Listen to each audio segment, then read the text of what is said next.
the keys in a pocket on the right, all in one bunch on a steel ring. And there's one key there, 3 times as big as all the others, with deep notches. That can't be the key of the chest of drawers. Then there must be some other chest or strong box. That's worth knowing. Strong boxes always have keys like that. But how degrading it all is." The old woman came back. "Here, sir, as we say, 10 kopecks the rouble a month, so I must take 15 kopecks from a rouble and a half for the month in advance. But for the 2 roubles I lent you before, you owe me now 20 kopecks on the same reckoning in advance. That makes 35 kopecks altogether. So I must give you a rouble and 15 kopecks for the watch. Here it is." "What? Only a rouble and 15 kopecks now?" "Just so." The young man did not dispute it, and took the money. He looked at the old woman, and was in no hurry to get away, as though there was still something he wanted to say or to do, but he did not himself quite know what. "I may be bringing you something else in a day or two, Alyona Ivanovna, a valuable thing, silver, a cigarette box, as soon as I get it back from a friend." He broke off in confusion. "Well, we will talk about it then, sir." "Good-bye. Are you always at home alone? Your sister is not here with you?" He asked her as casually as possible as he went out into the passage. "What business is she of yours, my good sir?" "Oh, nothing particular. I simply asked. You are too quick. Good day, Alyona Ivanovna." Raskolnikov went out in complete confusion. This confusion became more and more intense.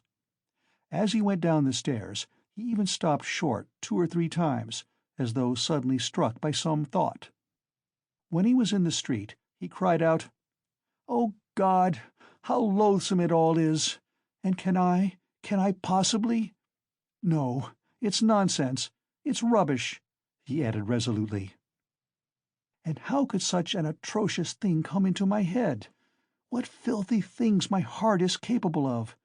Yes, filthy above all, disgusting, loathsome, loathsome. And for a whole month I've been—" But no words, no exclamations could express his agitation. The feeling of intense repulsion, which had begun to oppress and torture his heart while he was on his way to the old woman, had by now reached such a pitch and had taken such a definite form that he did not know what to do with himself to escape from its wretchedness. He walked along the pavement like a drunken man, regardless of the passers-by, and jostling against them, and only came to his senses when he was in the next street.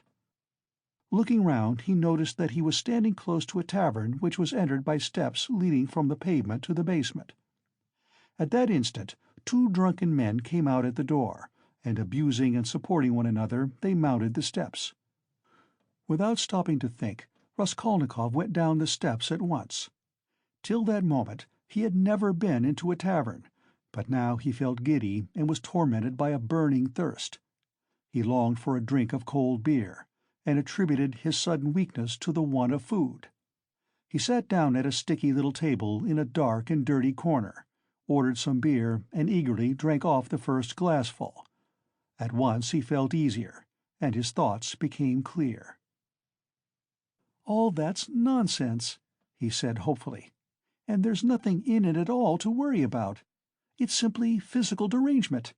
Just a glass of beer, a piece of dry bread, and in one moment the brain is stronger, the mind is clearer, and the will is firm. Phew, how utterly petty it all is!" But in spite of this scornful reflection, he was by now looking cheerful, as though he were suddenly set free from a terrible burden. And he gazed round in a friendly way at the people in the room. But even at that moment he had a dim foreboding that this happier frame of mind was also not normal. There were few people at the time in the tavern. Besides the 2 drunken men he had met on the steps, a group consisting of about 5 men and a girl with a concertina had gone out at the same time.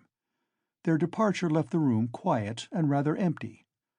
The persons still in the tavern were a man who appeared to be an artisan, drunk, but not extremely so, sitting before a pot of beer, and his companion, a huge stout man with a grey beard, in a short full-skirted coat. He was very drunk, and had dropped asleep on the bench. Every now and then he began as though in his sleep, cracking his fingers, with his arms wide apart and the upper part of his body bounding about on the bench, while he hummed some meaningless refrain, trying to recall some such lines as these: "His wife a year he fondly loved, his wife a year he fondly loved," or suddenly waking up again, "Walking along the crowded row, he met the one he used to know." But no one shared his enjoyment. His silent companion looked with positive hostility and mistrust at all these manifestations. There was another man in the room who looked somewhat like a retired government clerk. He was sitting apart, now and then sipping from his pot and looking round at the company. He, too, appeared to be in some agitation. End of Part 1, Chapter 1.